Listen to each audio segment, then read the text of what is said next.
someday equality will come and women will also have to register for the Selective Service.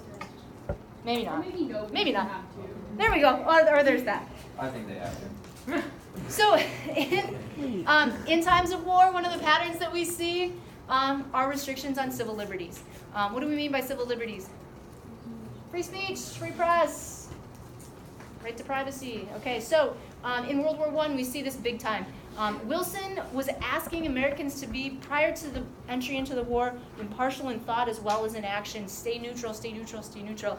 Now once the United States is in the war, he's all in. So he's demanding or wants 100% support of the war. Any kind of criticism of the American entry into the war or anything that makes the Allies look bad falls under violation of the Espionage and Sedition Acts. I almost said Alien and Sedition Acts. Espionage and Sedition Acts. So this is really looking to curtail free speech. This is going to go all the way to the Supreme Court.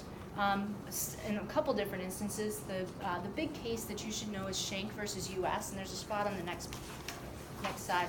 Schenck versus U.S., this is one of the 4 cases, remember, that we looked at, and you could assign a penalty. I think it was up to 20 years in prison, up to $10,000 for a fine. Do you remember those 4 cases? So Schenck versus U.S., this one, Chief Justice Oliver Wendell Holmes says that there are some words in some contexts that just are not constitutionally protected forms of free speech. For instance, you can't yell into a crowded room or yell fire into a crowded room. He was referencing the Italian Hall tragedy at Calumet. But in some contexts, there are words that you just can't say. Okay, and so Schenck was found to be guilty. That punishment was held up.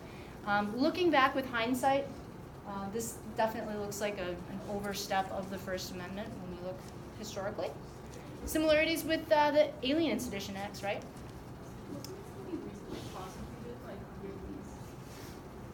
Under with the clear present danger test?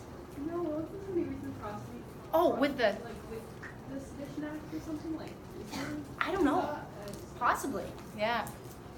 The clear and present danger test is still the test that's used by the Supreme Court when they're looking to measure what's constitutionally protected. I'd be interested to see about the Sedition Act. So if you think of it or find something, let me know.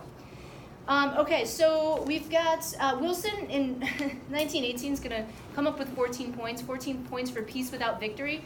Both the Allies and the Central Powers are going to say, hell no, we just have been fighting for 4 years. There's going to be a winner. We're not going to tie. And so that was rejected. But many of the points in the League of Nations,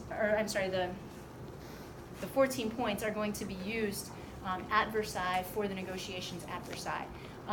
Who is not invited to Versailles when the war ends? Germany. And so you've got 32 member nations that gather. The big 3 sometimes are referred to as big 4, but you've got Wilson representing the United States, David Lloyd George, Great Britain, Georges Clemenceau of France, and sometimes Vittorio Orlando of Italy is thrown into the mix. He's kind of definitely the little brother. Who's blamed for the war? Germany. Who's forced to pay for the war? Germany. And the German military is brought way down. German territory is significantly reduced. Empires go down in World War I.